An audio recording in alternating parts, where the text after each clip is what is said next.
আসসালামু গালিপারে আমি সে কথা উনি বলছি যে দেখো আমি সারাদিন পরে কাজে থেকে যাই, আমার মা বোন সবাই বলে যে আমার মেয়া লটি, আমার মেয়া অমুক, মেলা বহাবাদ্য করে আমার সাথে। পরে সেনি এই কথাটা আমি বলার পরে তাকে আমি বললাম যে আমি একটা রুম নেব। দাঁড়িয়ে আছি পাবনা কাশিয়াপুর ইউনিয়নের অন্তর্গত গোপালপুর এলাকায়, যেখানে আসলে একটি মেয়ে দীর্ঘদিন প্রেমের সম্পর্ক থাকাকালীন ছেলের বাড়িতে এসে এখন বিয়ের দাবিতে অনশন করছে। আমি সেই এলাকায় এখন উপস্থিত হয়েছি, সবাই আমার সাথে থাকুন এবং দেখুন সে কি বলে।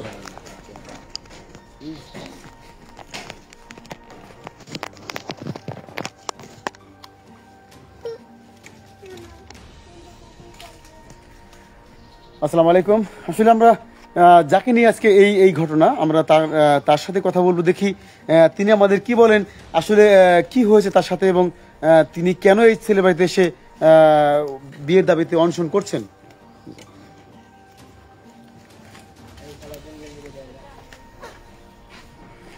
আসলে আপনার প্রশ্ন হচ্ছে যে আসলে কেন আজকে আপনি এই নাম কি ছেলেটার, এই সবুজের বাড়িতে আপনি কেন আসছেন এবং কিসের জন্য আসছেন আমাদেরকে বলেন একটু। আসছি আমি জোর করে বলুন। আমি একসাথে কাজ করতাম। কোথায় কাজ করতেন আপনি? বনগ্রাম, আমার সম্পর্ক বনগ্রাম থেকে। কতদিন ধরে সম্পর্ক হয়েছে আপনার? সম্পর্ক যাবত 4 মাস। 4 মাস। 4 মাস সম্পর্ক হয়েছে। তার সাথে সে বলছে আমার বোর বাচ্চা কাচ্চা হয় না, আমার বোর গাও দিয়ে একটা জাতীয় কিরকম যেন বলে সেটা হয়েছে, এটা অসুখ হয়েছে, যে কোনো একটা অসুখ হয়েছে। ঠিক আছে, আমারও সে সবকিছু ভেঙে বলছে, আমি তাকে বলছি যে আচ্ছা ঠিক আছে আমি সম্পর্ক মানিয়ে নিচ্ছি। সে বলে বোর বাচ্চা কাচ্চা হয় না বিদায় আমি আপনাদের তোমারে বিয়ে করব। আচ্ছা আচ্ছা, আজও কাইলো আমি তোমাকে বিয়ে করব। এই বিষয় নিয়ে আপনি কি এই বাড়িতে কখনো এসে জানছেন যে আসলে তার ওয়াইফ কি বলে, তার বাবা কি বলে, তার ভাই কি বলে? কিছু জানি না, আমি তাকে অন্ধের মতো বিশ্বাস করছি। আচ্ছা, তার সাথে আরেকজন আদি জড়িত ছিল, সে আমার তার সাথে সম্পর্কটা আমার তার সাথে করে দেয়। আপনার সাথে কোনো দৈহিক মিলন হয়েছে কি তার সাথে, হয়েছে কিনা? হ্যাঁ, তার সাথে আমার শারীরিক সমস্যাও হয়েছে। আমি আমার বাড়ির ফ্যামিলিতে ভাবে তার সাথে সম্পর্ক থাকাকালে আমার স্বামী ছিল, সেই স্বামীটাকে আমি ডিভোর্স দিই তার কথা মতো। ডিভোর্স দেওয়ার কারণে পরে লাস্টে মনে করেন মাস তোর পর আমরা এই ওই সাইডে থেকে আরেক জায়গায় আসি কাজে। সেখানকার মানুষও সব কিছু জানে। জানার পরে আমি বলি যে জানেন আমার বাড়ির ফ্যামিলিতে ভাবে সবাই জানে যে আপনার সাথে সম্পর্ক হয়েছে, আপনার সাথে মানে বন্ধনে ধরছি আমি, এটা সবাই জানে। তার জন্য আমার বাবা মা আমাকে দেখতে পায় না, আমার অনেক বহাবাদ্য করে গালাগালি পারে। আমি সে কথা উনি বলছি যে দেখো আমি সারাদিন পরে কাজে থেকে যাই, আমার মা বোন সবাই বলে যে আমার মেয়া লটি, আমার মেয়া অমুক, মেলা বহাবাদ্য করে আমার সাথে। পরে সেনি এই কথাটা আমি বলার পরে তাকে আমি বললাম যে আমি একটা রুম নেব। নেওয়ার পরে উনি তার সাথে তার বন্ধুর সাথে করে রুম দেখেওছে। দেখার পরে আমি পরে বাড়িতে যখন কুলাইতে না পারি তার সাথে সম্পর্কের কথা জানার পরে আমি তার মনে করেন যে আমি তার সাথে বলতে পারি না, যে মুখ নাই তো সবাই তো জানিয়ে গেছে। জানিয়ে যাওয়ার পরে আমি তখন আসি আইসি ধুলাই বাজারে আসি রুম দেখি। দেখার পরে আমি কাজে যাওয়ার পরে বলতেছি যে আমি রুম নিছি। এখন ওইখানে তো স্বামীর কথা বলি রুম নিছি, তুমি বলছো যেরকম আমি সেরকম করছি, ঠিক আছে। এখন তারপরে কাজ নিছো ভালো করছো, বললাম স্বামীর কথা বলি নিছি, তাহলে এখন আমার উপায় কি হবে? সেখানে তো স্বামীর এটা দেখার লাগবে। তখন আমি তাকে ডাক দিছি যে আপনি আসেন, আমি কাজ করি ও কাজ করে একই জায়গায়। ডাক দিছি, ডাক দেওয়ার পরে আমার সাথে উঠা বসা হয়েছে। তারপরে ইতিমধ্যে তার ফ্যামিলির লোকজন সবাই জানিয়ে যায়। জানার কারণে সেদিন রাতে শনিবারে রাতে আমাকে ধরার পরে তাদের শ্বশুর বাড়িতে নিয়ে যায়। শ্বশুর বাড়ি থেকে নিয়ে যাওয়ার পরে আমার সেখান থেকে অনেক মানুষ অনেক প্রভাবাজ্য কথা বলেছে। তারপরে মানুষের হাতে মারবে মানুষ, তারা ওখান থেকে আমার এখানে নিয়ে আসে। আচ্ছা, আপনার ওখানে যেখানে বাসা ছিলেন কতদিন ছিলেন সেখানে? আপনি সেখানে 1 মাস ছিলাম আমি। 1 মাস ছিলেন বাসা স্বামী হিসেবে? হ্যাঁ, স্বামী হিসাবে। আচ্ছা, 1 মাস ছিলাম। তারপর আমার এইখান থেকে এই বাসায় নিয়ে আসে। এই বাসার মুরব্বী সবাই বলে যে তুমি স্বামী ডিভোর্স দিয়েছো বেশ কয়েকদিন, তুমি 3 মাস 15 দিন। কে বলে আপনাকে এগুলা? এই বাড়ির মুরব্বী। নাম কি ওনার? নামটা আমি ছেলের বাবা? ওই ছেলের বাবা? ছেলের বাবা বলছে, ছেলের মাও বলছে যে আচ্ছা। তোমাদের বাসায় যা, তোমাকে আমি নিয়ে আসবো 3 মাস পরে আমার, আর যদি আমরা নাও যাই তুমি একটা লোক সাথে করে নিয়ে চলে আসবে, তোমার আমার ছেলের সাথে বিয়ে করাই দেবো। আচ্ছা। তা আমার কাছে আবেদন এইটাই যে আমার আটকাছে আজকে, আমি কালকে কেন আসবো? আমার এই বিচার আপনারা করে দিবেন। আচ্ছা, আপনি এখন কি চাচ্ছেন?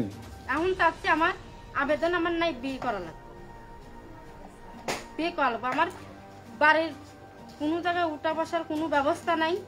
আমার এখন সবচেয়ে মূল কথা আমার বিয়ে।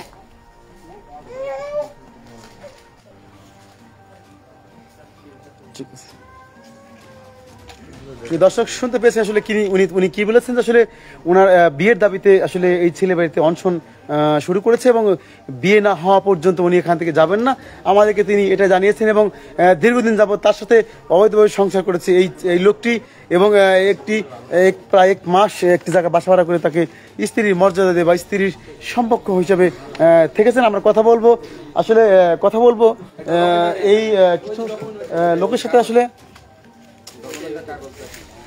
আসলে যে এই যে কিছু ডকুমেন্টস আপনি দেখাবো, যে ডকুমেন্টস আসলে উনি কথা বলেছেন, যে কথা অনেক কথা বলেছেন, যার সাথে আমরা কিছু পেপারস হাতে পেয়েছি, যার মাধ্যমে প্রমাণ রয়েছে এবং যেখানে বাসা ভাড়া ছিল আমরা সেখান থেকেও এই কথাগুলো জানতে পেরেছি এবং জেনেছি। আমরা আরেকটা কথা জানতে পেলাম প্রিয় দর্শক, আসলে ওনার একটি আগে স্ত্রী রয়েছে, যে স্ত্রীর আসলে অসুখ কথা বলে এই লোকটি এর সাথে সম্পর্ক করে এবং সেই সম্পর্কের সাথে আজ এই পরিণতি হয়েছে।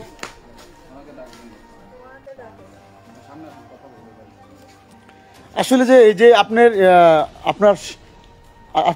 আসলে এই যে হাজবেন্ড যে কাজটা করেছে, এই কাজটা আসলে কি অন্যায় করেছে কিনা একটা মেয়ের সাথে?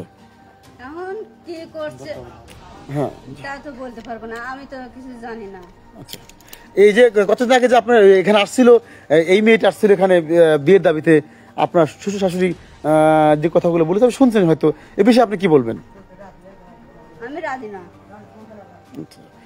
আপনার সামনে আসলে এই যে বিয়ের প্রতিশ্রুতি দিয়ে দীর্ঘদিন যাবত আসলে একটা মাস ওনাকে স্ত্রীর মর্যাদা দিয়ে বা স্ত্রীর সাথে সম্পর্ক করে আসছে, এখন আপনারা কি চাচ্ছেন তাহলে?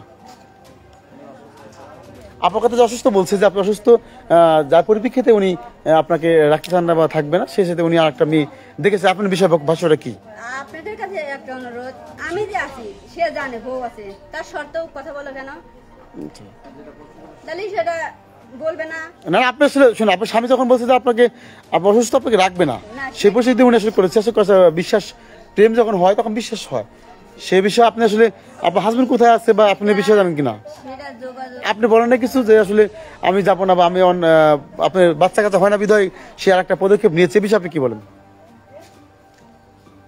আপনার ছেলে মেয়ে হয় না বিধায় সে আর একটি জায়গায় সম্পর্ক গড়েছে, এ বিষয়ে আপনি কি বলবেন?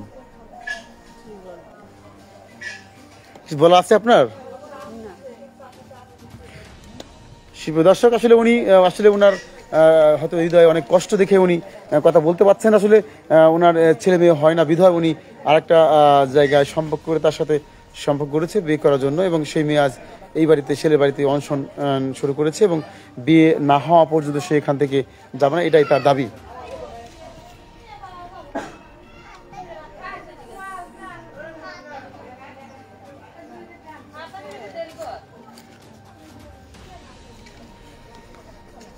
আসলে আপনি এই যে দাবি তুলছেন, আসলে এই দাবি যে পর্যন্ত না হওয়া আপনি কি চাচ্ছেন? আসলে আমি এই দাবি না পড়তে বাইসে চলবো না, সর্বনাশ পাবো। আপনি জানতেন না ওনার ওয়াইফ আছে বা স্ত্রী আছে? আমি জানতাম, সবই জানতাম, তারপরেও আমি অনেকবার বলছি না তোমাকে, আমি তোমাকে ভালোবাসি, আমি পারবো না 2টা বোধ একসাথে আমি বাদ দেবো, আমি 2টার বড় একসাথে বাদ দেবো। আচ্ছা আচ্ছা, মানুষ 10 খান বিয়ে করলে বাদ দেয়।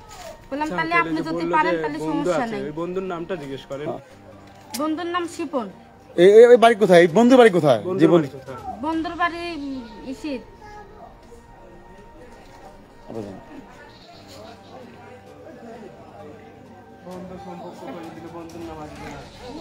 আচ্ছা, যে আসলে যে এই যে আপনার যে সম্পর্ক হয়েছে, আসলে সম্পর্কটা কি কি কি কাজ থেকে হয়েছে? আপনি কি কাজ করেন? আমি রুটির ফ্যাক্টরিতে কাজ করি। কোথায় এটা? এটা বনগ্রাম। আর এই যে আপনার যার সাথে সম্পর্ক, সে কি ওখানে করতো? হ্যাঁ, সম্পর্ক আমাদের মেল সম্পর্ক শুরু হয় বনগ্রাম থেকে। আচ্ছা, বনগ্রাম থেকে তার সেখান থেকেও সে চলে আসে। তারপরে অবপক্ষে আরেকজন, আমরা আরেক জায়গায় কাজ ঠিক করে আমরা সেখানেও দুইজন কাজ করি। সেইখান থেকে কাজ করার পর আরেকখানে কাজে আমার সাথে একই সাথে যুক্ত, আমরা দুইজন একই সাথে আমার কাজ নিয়ে যায়। ধন্যবাদ। শিবপুর দর্শক, আসলে ওই যে ওনারা দুজন একসাথে কাজ করে, সেখান থেকে আসলে ওনাদের প্রেমের সম্পর্ক হয়েছে। সেই প্রেমের সম্পর্ক জের ধরে আজ এই উনি ছেলের বাড়িতে এসেছে, বিয়ের দাবিতে অনশন শুরু করেছে। এবং দেখাচ্ছি প্রিয় দর্শক, আসলে যে ছেলের বাড়ি আমরা জানতে পেরেছি কাশীনাথপুর ইউনিয়নের অন্তর্গত গোপালপুর এলাকায় ওনার ছেলেটের বাড়ি। সেখানে আমরা এসেছি এবং দেখতে পাচ্ছেন প্রিয় দর্শক, অনেক লোক একত্র হয়েছে এবং এই মেয়েটি এসে এই বাড়িতে বিয়ের দাবিতে অনশন করেছে।